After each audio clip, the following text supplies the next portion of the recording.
Selamat datang di musim yang baru. Jumpa kembali dengan saya Mulyono Zakaria dalam program Crossover. Pada saat ini saya ingin memberikan tips and tricks tentang mengatasi rasa takut ditolak. Yang pertama-tama kita harus menyadari bahwa tidak ada manusia yang sempurna. Jadi kalau kita melakukan sesuatu yang salah dan orang lain menolak kita melakukan sesuatu yang kurang tepat di hadapan orang lain, dan orang lain itu menjadi menolak kita, itu masih wajar. Karena kita menghadapi manusia. Ya, yang penting kita berusaha untuk kita akurat di hadapan Tuhan. Kita akurat melakukan segala sesuatu yang Tuhan mau kita lakukan. Ya, yang kedua, dalam kehidupan selalu ada dua kelompok. Yang satu, kelompok orang yang menerima kita. Lalu yang kedua, kelompok orang yang menolak kita. Jadi, dimanapun kita berada, apapun yang kita lakukan, sekalipun itu benar, selalu ada kelompok yang menerima kita dan ada kelompok yang menolak kita. Jadi kalau ada yang menolak kita, di mana-mana pun, kalau kita mau pindah kemanapun, pasti akan ada yang menerima kita dan yang menolak kita. Jadi itu tidak bisa dihindari. Kita tidak bisa mengubah pikiran orang, tetapi kita bisa melakukan hal-hal yang di dalam kita menjadi lebih baik dan menjadi lebih baik. Orang yang menolak kita, orang yang menerima kita bukan ukuran, tetapi apa yang firman Tuhan katakan, itulah ukuran kita. Lalu yang ketiga, kita fokus kepada orang yang menerima kita, bukan yang menolak kita.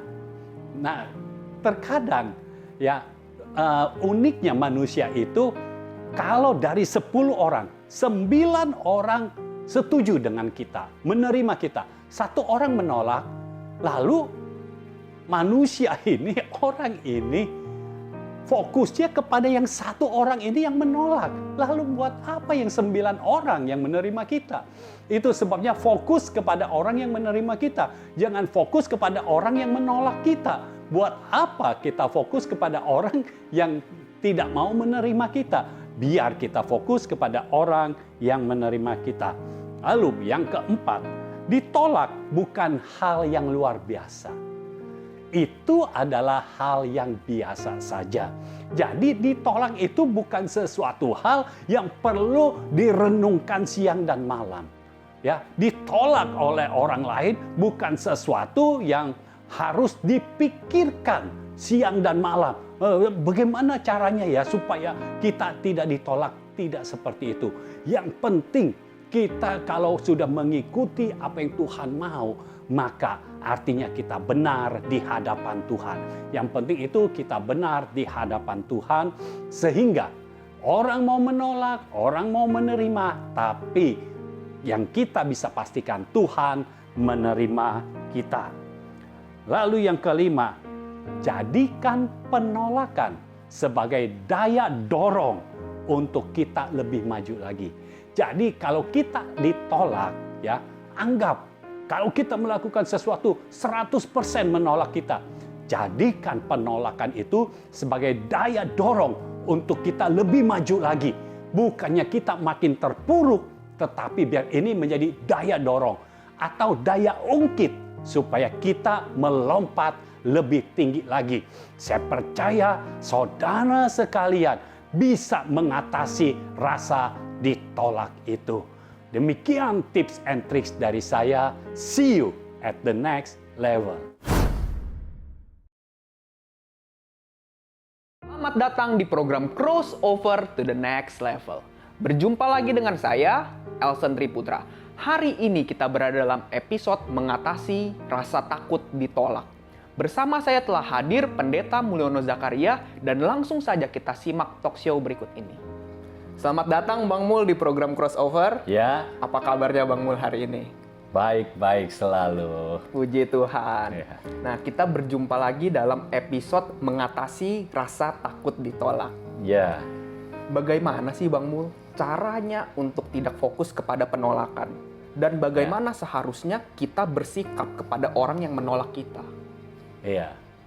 Kan di dalam kehidupan kita pasti ada dua kelompok. Iya. Ada kelompok orang yang menerima kita, ada kelompok orang yang menolak kita.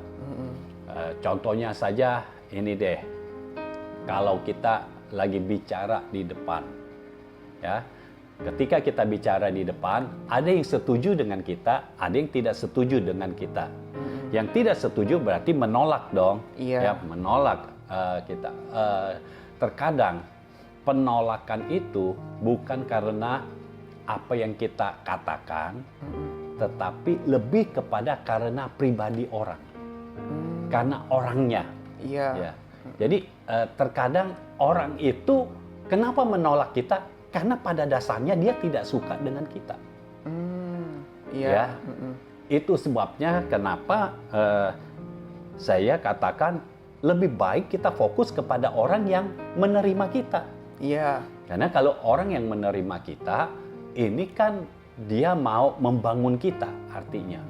Tapi kalau orang yang menolak kita, atau kalau dia pada dasarnya tidak suka dengan kita, kalau kita fokus di situ, kita akan sibuk untuk memperbaiki hal-hal yang apa yang telah kita katakan sebenarnya sudah bagus, tapi kita perbaiki lagi hanya untuk menyenangkan orang yang tidak suka dengan kita. Dan itu bukanlah suatu hal yang bijak. Iya. Kita melakukan sesuatu untuk menyenangkan orang lain dan orangnya itu tidak suka dengan kita. Lalu apa yang harus kita lakukan untuk menyenangkan orang yang tidak suka dengan kita? Ya tidak bisa, karena pada dasarnya dia tidak suka dengan kita. Iya. Ingat, orang menolak kita belum tentu kita salah. Ya, orang tidak setuju dengan kita belum tentu apa yang kita katakan itu tidak benar. Iya. Jadi harus tahu ada orang menolak kita karena memang dia tidak mau kitanya. Gitu. Iya. Misalnya kalau kita lagi orasi, ya kita lagi orasi untuk pemilihan ketua apa nih, ketua ini deh, ketua kelas. Masih mahasiswa, soalnya kan pemilihan ketua kelas. Iya, masing-masing ketua calonnya orasi, ya mulai ngomong. Nah, kalau yang tidak suka dengan kita, mau yang kita ngomongin bagus banget, tetap dia tolak. Iya. Dan yang namanya orang bicara, itu pasti bisa diputar balik sama orang yang menolak. Bisa diputar balik, ya ini kan begini, ini begini.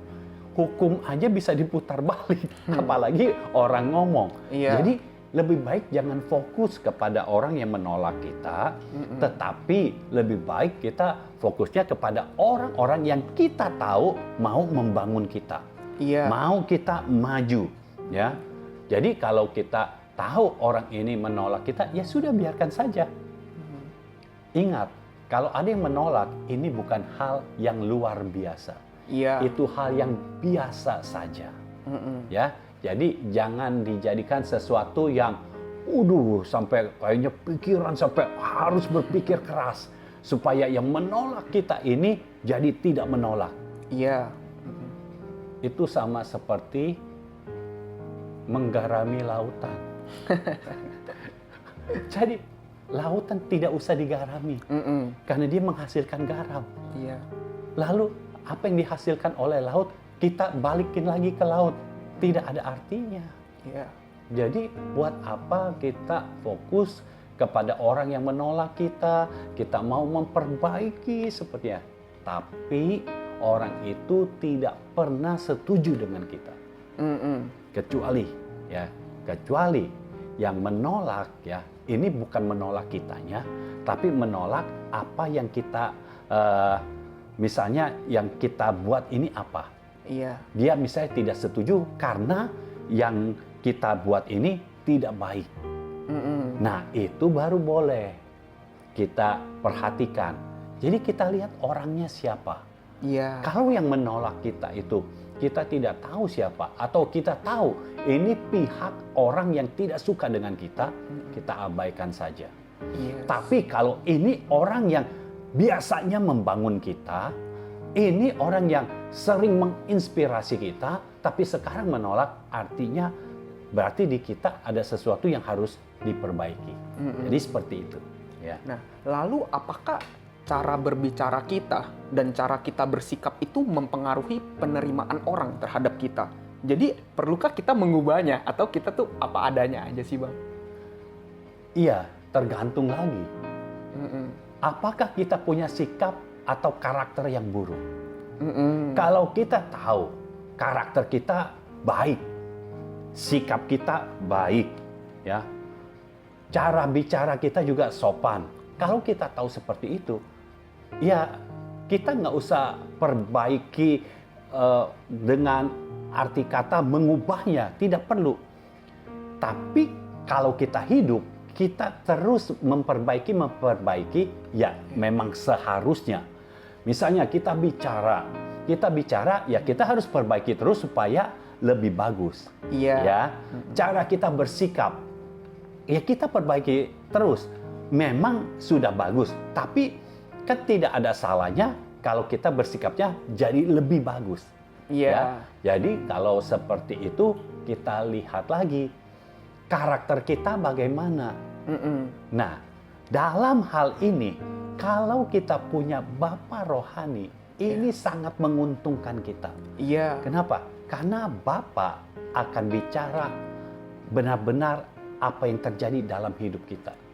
Jadi kalau kita bertanya, Bapak tidak akan menyembunyikan. Kalau karakter kita buruk, Bapak bisa berkata, iya karakter kamu harus diperbaiki. Gitu. Nah jadi kita tahu. Jadi kalau kita punya Bapak rohani, itu sangat menguntungkan kita. Iya. Ya kalau tidak, kita mau tanya kepada orang, loh kita nggak tahu loh, orang kan bisa aja berubah. Yang dulu baik sama kita, sekarang belum tentu baik. Ya, jadi kalau mau bertanya tentang sikap kita ini sebenarnya buruk apa enggak, karena ada orang yang ceplas-ceplos. Iya. Nah ini harus diperbaiki. Jangan kebaikan ceplas-ceplos. Tapi ada orang yang diam juga. Ini juga harus diperbaiki. Mesti bisa ngomong juga. Jadi ceplas-ceplos kebanyakan, diem kedikitan. Jadi harus dibuat yang tepat gitu. Iya. Pada waktunya kita bicara, kita bicara. Kalau pada waktunya kita tidak perlu bicara, ya kita nggak usah bicara, nggak apa. Jadi kalau cara bicara kita itu perlu nggak diubah? Perlu. Karena cara bicara kita itu bisa menentukan juga orang mau menolak kita apa enggak. Iya. Ya, kalau orang yang ngomongnya kasar gitu, kan banyak orang yang nggak mau terima dong. Ngomongnya kasar, siapa yang mau terima? Ya, hanya orang-orang yang berlaku kasar juga yang mau menerima orang-orang yang bicaranya kasar. Iya kan? Tapi kalau orang yang tidak kasar tidak bisa terima. Iya. Ya, itu sebabnya lihat dulu karakter kita seperti apa, sikap kita seperti apa. Kalau memang tidak baik harus diubah. Ya. Kalau diperbaiki, semuanya harus diperbaiki. Iya. Kalau sikap kita sudah bagus, harus diperbaiki supaya lebih bagus. Iya. Cara bicara kita kalau sudah baik, harus diperbaiki supaya jadi lebih baik. Jadi seperti itu ya, untuk soal cara bicara dan bersikap. Ya itu bisa mempengaruhi orang terima atau tidak.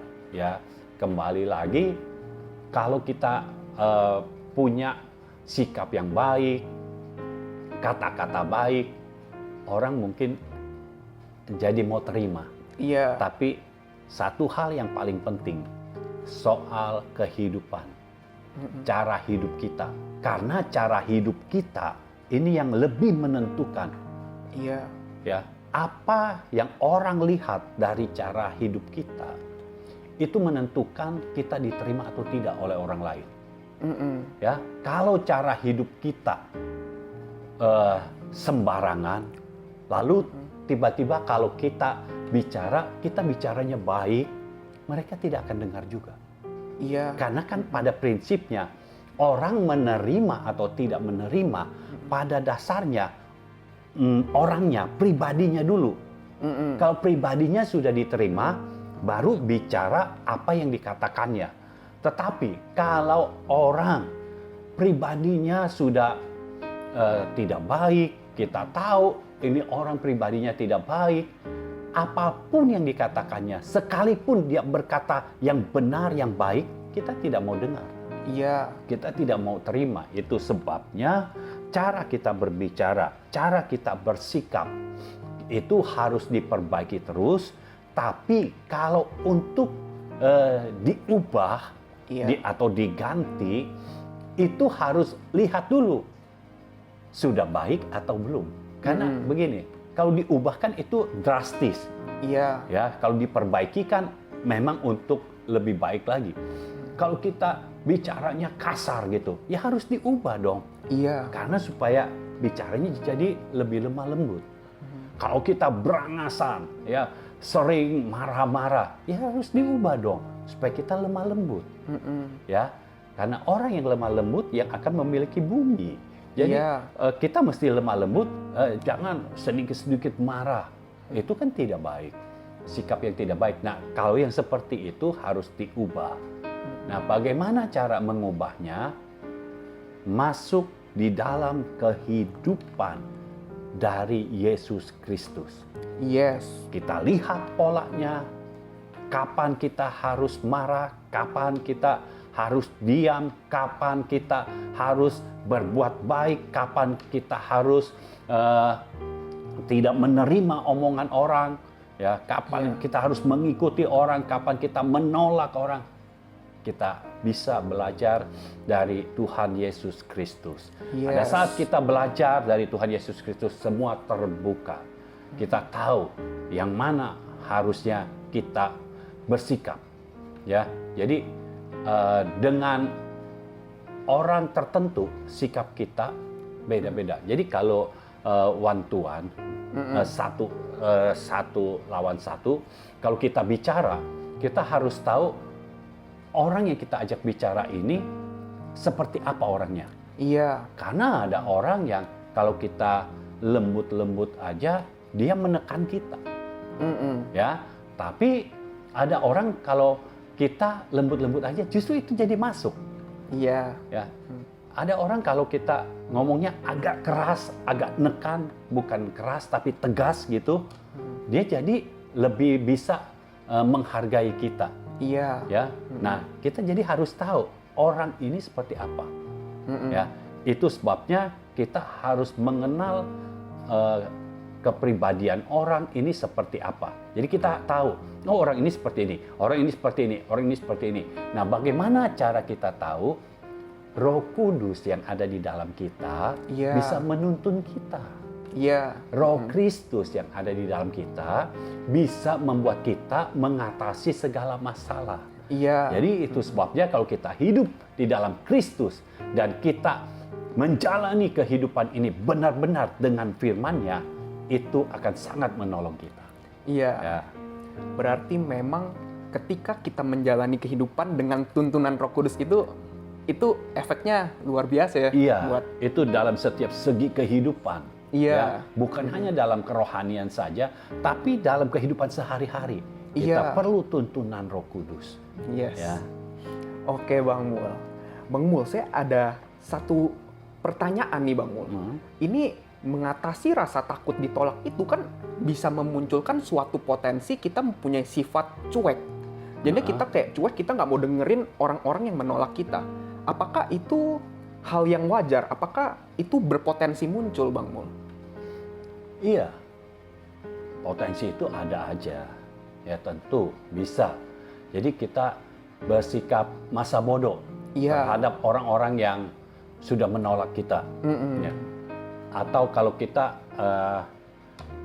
ada di dalam lingkungan mahasiswa, ya di satu komunitas ini ada orang-orang yang tidak suka dengan kehadiran kita. Jadi dia menolak kita. lalu akhirnya kita masa bodoh dengan dia. Nah, ini sebenarnya boleh-boleh saja kalau orang itu tidak baik. Iya. Artinya kita mengabaikan dia. Tapi kalau itu orangnya baik, kita tidak boleh cuek.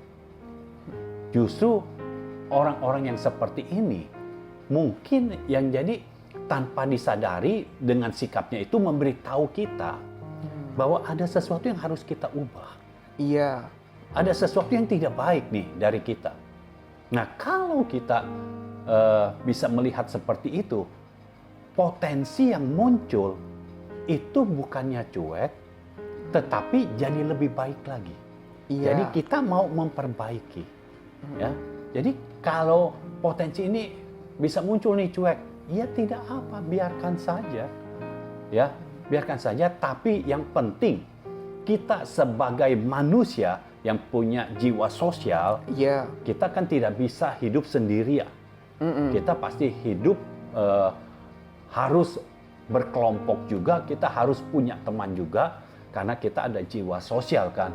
Iya. Nah, karena itu orang-orang yang di sekitar kita, kalau dia menolak kita, kita mesti tahu orangnya itu.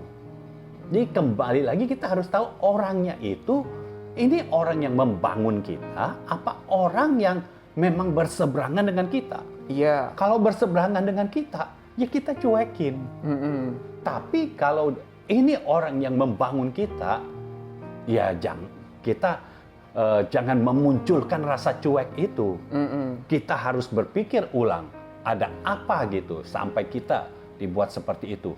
Tapi yang penting, jangan sampai orang yang menolak kita itu menghambat perjalanan hidup kita. Iya.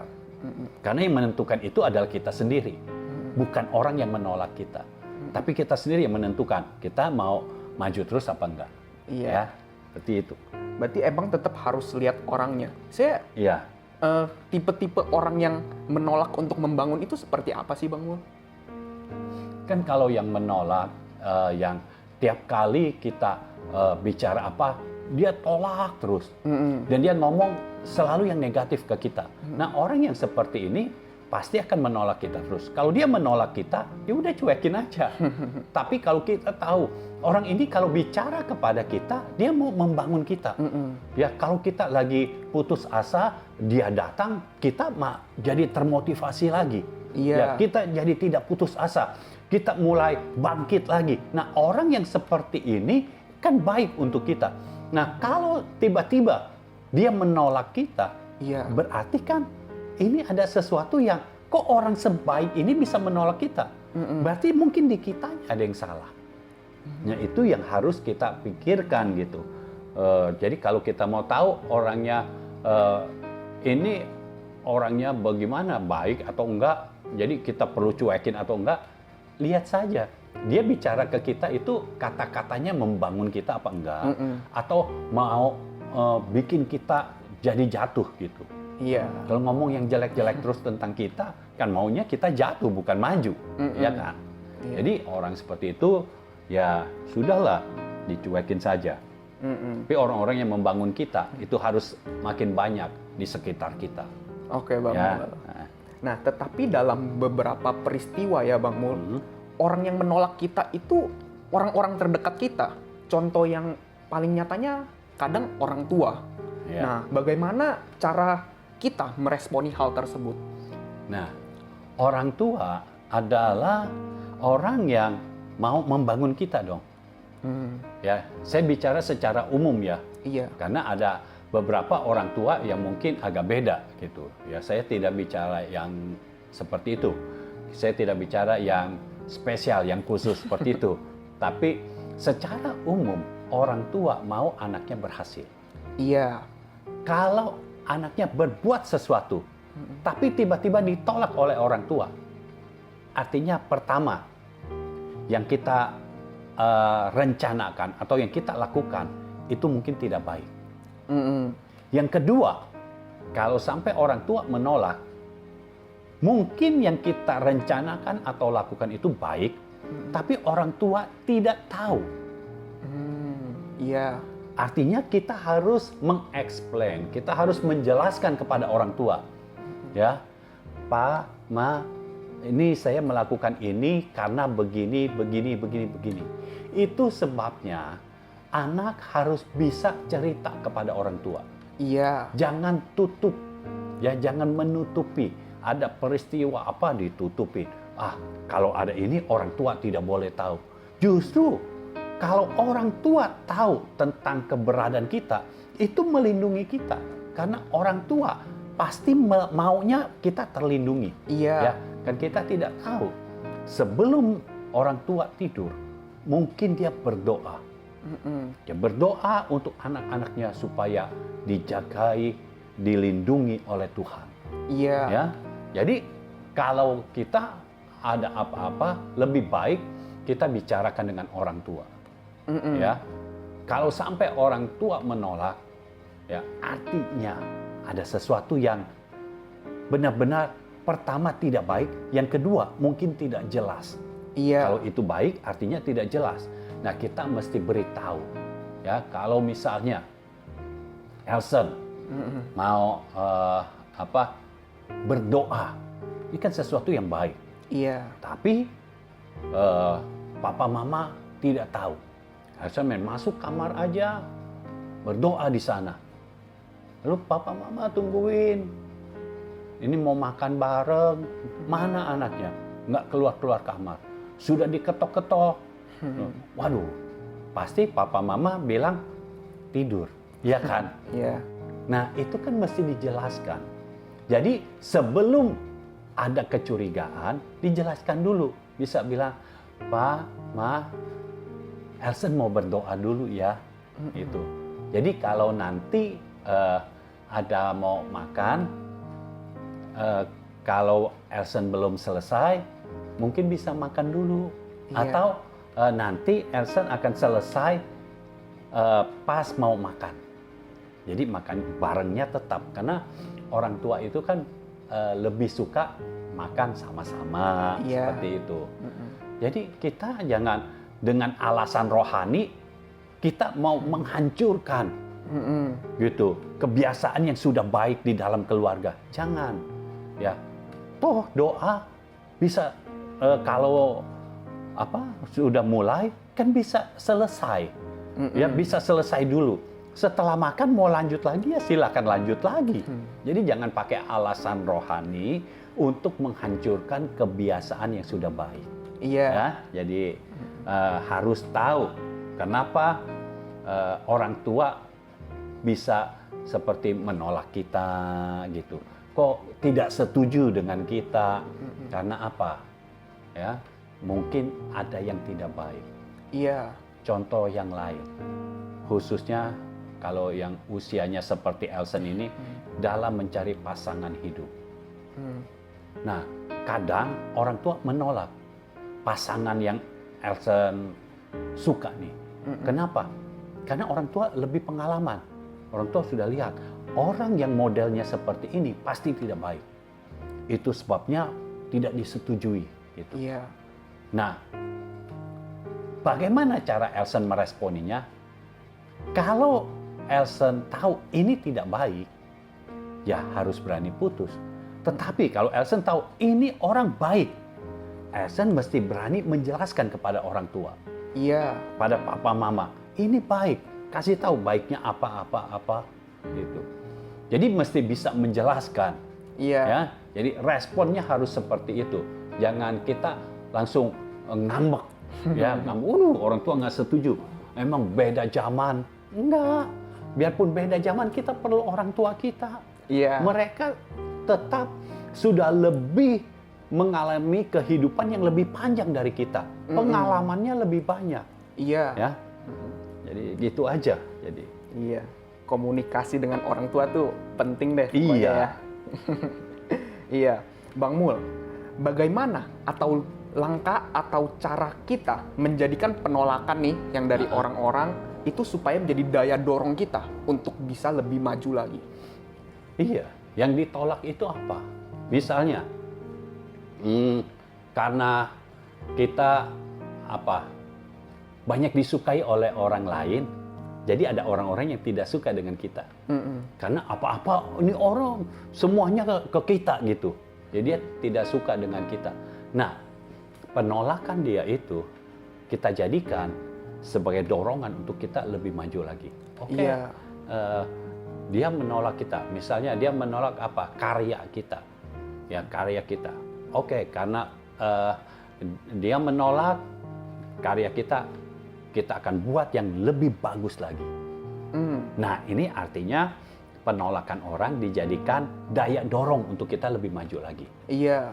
Nah, kebalikannya dari itu, orang yang tenggelam di dalam penolakan ini akan membuat dia, pertama, dia stuck, tidak bisa maju. Karena dia tenggelam dalam penolakan. Dia mikirin terus, kok orang ini menolak ya? Kok orang ini nolak ya? Terus setelah stuck, pasti akan mundur. Iya. Karena hidup orang tidak pernah stuck. Pasti dia akan maju atau mundur. Nah, kalau orang yang tenggelam di dalam penolakan, dia akan mundur. Iya. Nah, harus tahu seperti ini. Ada seseorang, kita jadi bisa lihat nih dari sudut pandang. Ada seseorang yang cerita kepada saya, dia waktu masih ada di dalam rahim ibunya tuh menolak dia. Ya, jadi sudah minum jamu, minum macam-macam untuk menggugurkan janinnya. Tapi ternyata tidak gugur, lahir juga orangnya. Makanya orangnya bisa cerita sama saya. Jadi lahir juga. Jadi dia merasa orang tuanya menolak dia gitu. Dan dia jadi merasa dia tertolak oleh dunia ini. Jadi dia di mana-mana dia merasa dia bukan orang yang baik, dia bukan orang yang bisa melakukan apa-apa deh. Jadi dia orangnya pesimis gitu. Waktu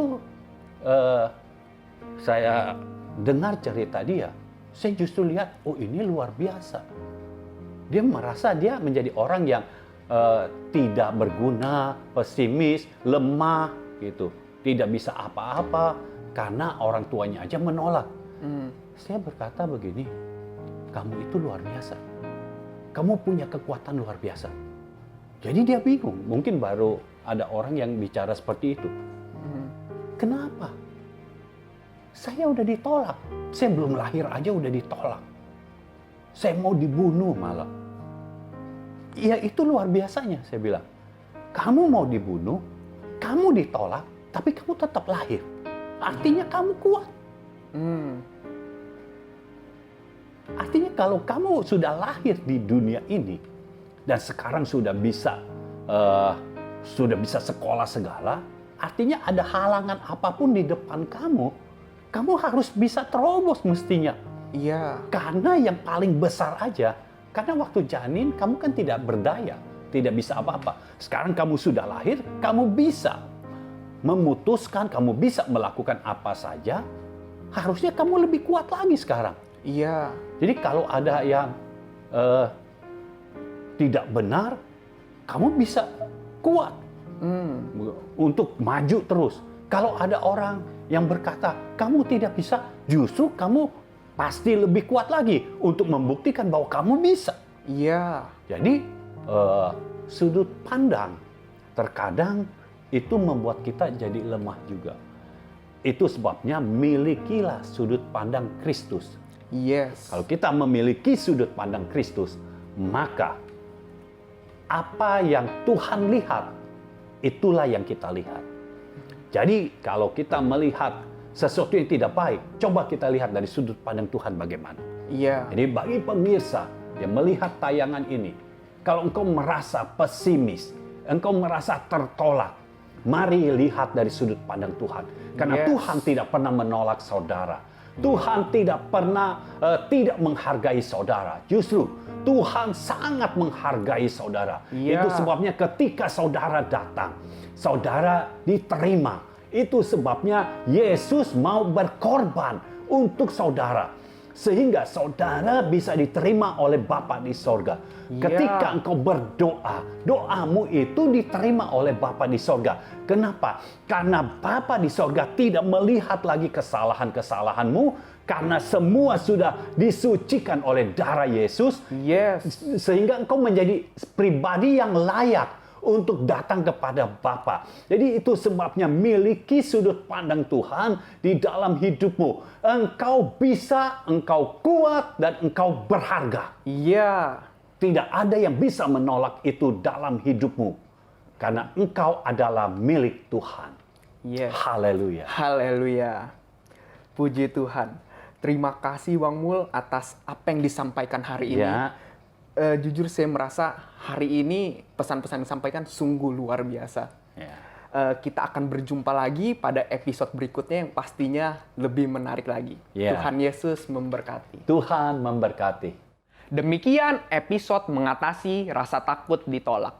Biar sudut pandang Tuhan ada pada kita untuk kita bisa mengatasi semua rasa takut ditolak.